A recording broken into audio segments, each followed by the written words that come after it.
इस वक्त की बड़ी खबर आ रही है राजधानी दिल्ली से, जहां रोहिणी सेक्टर 24 के डीपीएस स्कूल की मान्यता रद्द कर दी गई है। दिल्ली शिक्षा निदेशालय ने यह मान्यता रद्द कर दी है। फीस बढ़ोतरी के नियम ना मानने पर यह कड़ी कार्रवाई की गई है और अगले सत्र के लिए एडमिशन ना करने को कहा गया है। बड़ी खबर, रोहिणी सेक्टर 24 डीपीएस स्कूल की मान्यता रद्द कर दी गई है। दिल्ली शिक्षा निदेशालय ने यह कड़ी कार्रवाई की है।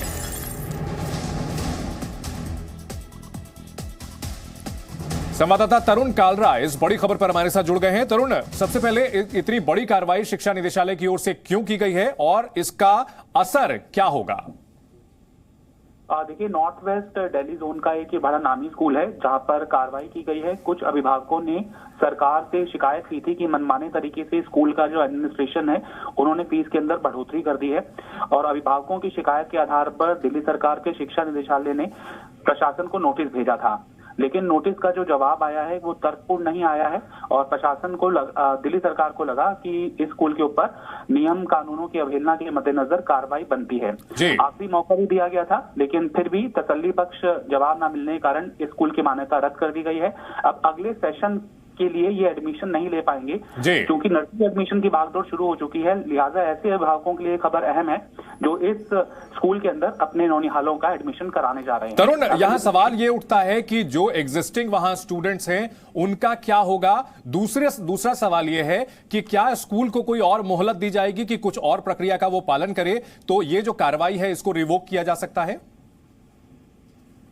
इसकी गुंजाइश बनती नहीं है। मामला अगर लिटिगेशन में नहीं गया तो स्कूल को मनाही है कि वो एडमिशन नहीं लेंगे। जहां तक इस सवाल का जवाब है कि बच्चों के भविष्य क्या होगा या फिर वहां पर जो फैकल्टी है उसका क्या होगा, डीपीएस एक सोसाइटी के माध्यम से चलता है।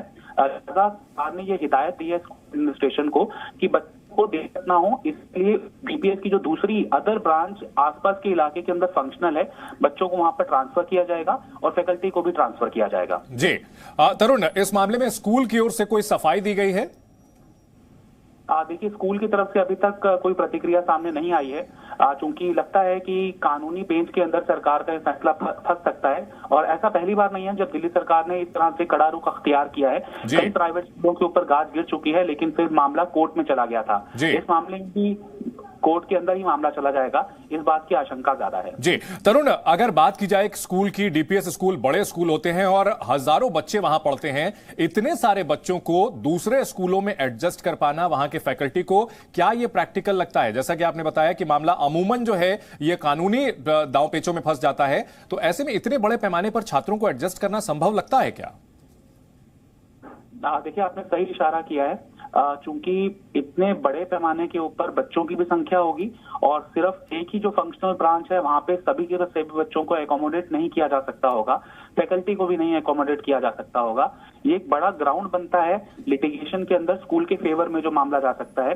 इससे स्कूल एडमिनिस्ट्रेशन को कुछ और वक्त की मोहलत मिल सकती है, या फिर सरकार की सख्ती के आगे स्कूल को मजबूर होना पड़ता है अपनी जो बढ़ोतरी की गई फीस है उसको वापस लेने के लिए। तो मामला दोनों तरफ से अभिभावकों के पक्ष में जा सकता है। अगर कुछ कोर्ट से राहत मिली तो एडमिनिस्ट्रेशन को अभिभावकों की फीस वापस करनी होगी, और दूसरा अगर कोर्ट से राहत नहीं भी मिली तो किसी भी तरह से बच्चों के भविष्य के साथ कुछ जोखिम नहीं लिया जाएगा। इसका प्रबंध स्कूल एडमिनिस्ट्रेशन की तरफ से, डीपीएस एडमिनिस्ट्रेशन की तरफ से किया ही जाएगा। जी, बहुत शुक्रिया इस पूरी जानकारी के लिए। तो अपने दर्शकों को बता दें, रोहिणी सेक्टर 24 डीपीएस की मान्यता रद्द कर दी गई है। शिक्षा निदेशालय की ओर से कड़ी कार्रवाई ये की गई है। फीस बढ़ोतरी के नियम ना मानने की वजह से ये कार्रवाई की गई है और अगले सेशन के लिए यहां पर एडमिशन नहीं हो सकेगा। प्रबंधन को ये निर्देश दिए गए हैं। एग्जिस्टिंग जो बच्चे वहां पर हैं, जो फैकल्टी है, उनको दूसरे स्कूलों में डीपीएस के एडजस्ट करने की बात कही जा रही है। हालांकि अब इस मामले पर देखना है कि क्या डीपीएस प्रबंधन इस पर कोई कानूनी सहायता लेता है।